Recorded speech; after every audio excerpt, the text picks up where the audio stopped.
Imam Abu Hasan Asy-Syadzili, pendiri Tarekat Syadziliyah, adalah seorang wali agung yang namanya selalu dikaitkan dengan Syekh Abdul Qadir Al-Jailani. Hal ini dikarenakan keduanya memiliki derajat kewalian yang sama. Pada tahun 593 Hijriah, lahirlah seorang keturunan Rasulullah di desa Ghumarah, sebuah perkampungan dekat dengan kota Ceuta di negara Maroko. Orang tuanya memberikan ia nama Ali. Kelak ia akan lebih dikenal dengan julukan Abu Hasan Asy-Syadzili. Ali tumbuh dalam lingkungan yang sangat taat beragama. Ayahnya bernama Abdullah bin Abdul Jabbar. Para ahli sejarah sepakat bahwa beliau adalah keturunan dari Sayyidina Hasan, cucu Rasulullah. Leluhur Imam Abu Hasan Asy-Syadzili adalah Isa bin Muhammad bin Sayyidina Hasan. Sedangkan menurut Ibnu Iyad dalam kitab Al-Mafakhir Al-Ulia fi Al-Ma'asir Asy-Syadziliyah, leluhur Imam Abu Hasan Asy-Syadzili adalah Isa bin Idris bin Umar bin Idris bin Abdullah bin Al-Hasan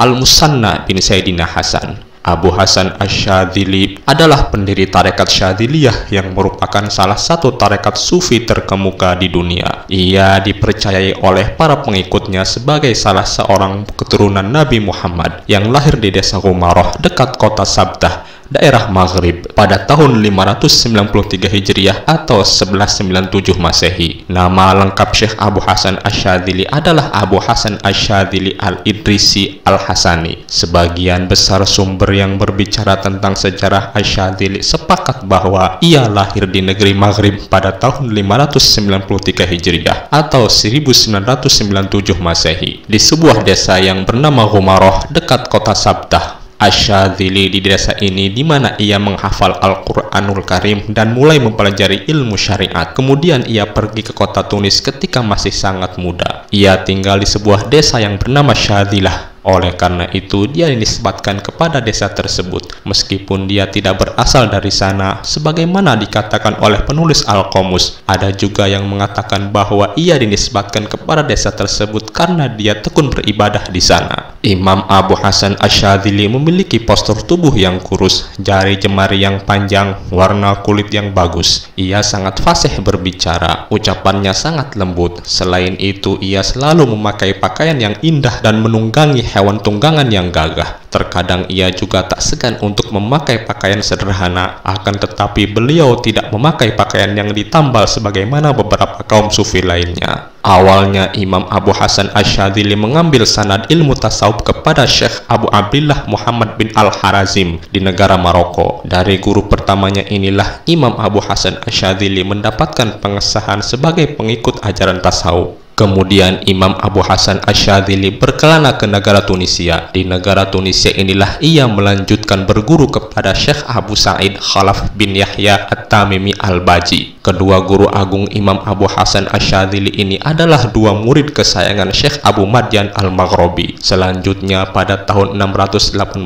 Hijriah, Imam Abu Hasan Asy-Syadzili berguru kepada Abu Al-Fath Najmuddin Muhammad Al-Wasiti, seorang murid dari Syekh Ahmad Ar-Rifai. Di akhir pertemuan guru dan murid inilah Syekh Abu Al-Fattah Najmuddin Muhammad Al-Wasiti berpesan, yang bunyinya, "Engkau mencari seorang wali kutub di negara Irak, padahal wali kutub tersebut menetap di negaramu di Maroko. Kembalilah ke negara asalmu, niscaya engkau akan bertemu dengan wali kutub di sana." Atas pesan gurunya tersebut, Imam Abu Hasan Asy-Syadzili pun bertandang ke negara asalnya untuk mencari sang wali kutub. Imam Abu Hasan Asy-Syadzili menceritakan pengalaman spiritualnya berguru kepada sang wali kutub yang bernama Syekh Abdus Salam bin Mashishi. Dalam perjalanannya berdakwah, tak jarang Imam Abu Hasan Asy-Syadzili menemukan banyak rintangan. Di antara rintangan terberatnya adalah fitnah dari Abu Al-Qasim bin Barra. Awalnya ia memulai berdakwah di ibu kota negara Tunisia dengan menetap di sebuah rumah di dekat Masjid Al-Bilad. Ia banyak berkumpul dengan ulama besar Tunisia seperti Abu Hasan Ali bin Makhluf As-Sakli, Abu Abdullah As-Sabuni, dan sesamanya. Dalam waktu yang singkat, berbondong-bondonglah para ulama untuk belajar kepada Imam Abu Hasan Asy-Syadzili, hingga kabar ketenaran Imam Abu Hasan Asy-Syadzili menimbulkan kedengkian di hati Abu Qasim bin Barra yang saat itu menjabat menjabat sebagai pakar ahli fikih kenamaan di negara Tunisia. Abu Qasim bin Barra pun mengadu kepada Sultan Abu Zakaria, sungguh di daerah kita ada seseorang dari desa Syadhilah yang mengaku keturunan Rasulullah dan ia diikuti oleh banyak orang. Ia akan mengacaukan negaramu. Abu Qasim bin Barra lalu mengumpulkan seluruh ulama ahli fikih untuk berdebat dengan Imam Abu Hasan Asy-Syadzili. Sedangkan di waktu yang sama, Sultan Abu Zakaria mengawasi dari balik tirai. Perdebatan pun dimulai. Seluruh ulama ahli fikih yang hadir terdiam membisu setelah mendengarkan seluruh pertanyaan mereka dijelaskan dengan mudah oleh Imam Abu Hasan Asy-Syadzili. Maka kedengkian semakin membara. Beberapa oknum yang dengki saat itu mengusulkan untuk mengusir Imam Abu Hasan Asy-Syadzili dari negara Tunisia. Hingga beberapa waktu kemudian tersiar kabar bahwa selir sang sultan wafat akibat sebuah penyakit. Maka sang sultan beserta seluruh pelayanannya bergegas untuk memakamkannya. Ketika mereka sedang sibuk dengan urusan pemakaman, tak disangka kebakaran terjadi di rumah sang sultan hingga api berhasil melahap banyak harta dan barang berharga di rumah sang sultan. Melihat hal tersebut, sang sultan pun merasa bahwa ini semua terjadi akibat perbuatan buruknya kepada Imam Abu Hasan Asy-Syadzili. Sultan Abu Zakaria pun bergegas meminta maaf dan mencium tangan Imam Abu Hasan Asy-Syadzili. Setelah kejadian tersebut, Imam Abu Hasan Asy-Syadzili memilih untuk berpindah ke negara Mesir.